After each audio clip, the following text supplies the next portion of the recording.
ഈ രാജ്യം നമ്മുടേതാണ്. മതനിരപേക്ഷ ഭരണഘടനയാണ് ഈ രാജ്യം അംഗീകരിച്ചിരിക്കുന്നത്. നിങ്ങൾ എങ്ങോട്ടും പോകണ്ട, സഹോദരന്മാരായി ഈ മണ്ണിൽ നമുക്ക് ജീവിക്കാം, മരിക്കാം പറഞ്ഞത് മൗലാന ആസാദാണ്. അത് കേട്ടിട്ടാണ് കോടാനുകോടി മുസ്ലിങ്ങൾ ഈ രാജ്യത്ത് നിന്നത്. അവരുടെ മനസ്സിൽ സംശയത്തിന്റെ നാമ്പ്, സന്ദേഹത്തിന്റെ നാമ്പ്, ദുഃഖത്തിന്റെ നാമ്പ്, രോഷത്തിന്റെ നാമ്പ് ഉയരാൻ നമ്മൾ അനുവദിക്കാൻ പാടില്ല. അതുകൊണ്ടാണ് ജോൺ ബ്രിട്ടാസ് എന്നുള്ള പേരുള്ള ഞാൻ മുസ്ലിം സഹോദരന്മാർക്ക് വേണ്ടി ഞാൻ പാർലമെന്റിൽ എഴുന്നേറ്റ് നിന്ന് സംസാരിക്കുന്നു. 20 കോടി വരുന്ന മുസ്ലിം ജനസമൂഹത്തിന് ഇന്ത്യയുടെ ഗവൺമെന്റിൽ എന്ത് പ്രാതിനിധ്യമാണുള്ളത് എന്ന് ഞാൻ ചോദിച്ചവരോട്, ഒരു മന്ത്രിയുണ്ടോ, ഒരു സഹമന്ത്രിയുണ്ടോ?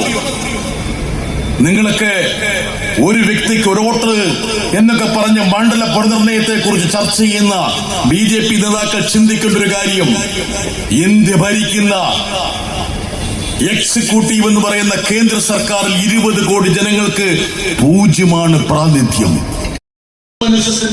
സാഹോദര്യത്തിന്റെ പ്രതീകമായി മഹാത്മാഗാന്ധി നെഞ്ചിലേറ്റിയ രാമനാണ്. നിങ്ങൾക്കൊരു രാമനുണ്ട്, അത് ഗാന്ധിജിയെ നിറവേറ്റ നാദൂറാവാണ്. ഞാൻ പ്രസംഗിച്ചിരുന്നു കഴിഞ്ഞപ്പോൾ പ്രതിപക്ഷത്തെ നിങ്ങൾ സ്വസ്ഥോടല്ല, പ്രതിപക്ഷത്തെ ഞാൻ വേറൊന്നും പറയാം. ഒരു പ്രധാന പാർട്ടിയുടെ 2 നേതാക്കന്മാരെ വിളിച്ചു.